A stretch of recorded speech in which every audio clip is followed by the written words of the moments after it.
గుండెలవిసిపోయేలాగా గొల్లు గొల్లున ఏడుస్తుంటే ఆ ఏడ్పుల సప్పుడు విని స్వామి సిద్ధుని వెంట పెట్టుకొని కుష్ఠరోగిని చేరుకొని తాకంగానే పాపనయ్య రోగం పోయి ఆరోగ్యంగా మారంగానే దంపతులు ఆనందంలో మునిగినారు.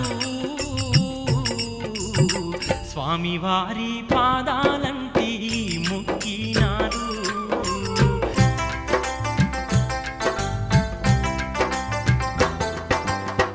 ఆ దంపతులు స్వామి దగ్గర సెలవు తీసుకోగానే స్వామివారు సిద్ధయ్యకు పునర్జన్మ గురించి వివరించి శిశువు కలిసి కంది మల్లయ్య పల్లె చేరుకున్నాడు.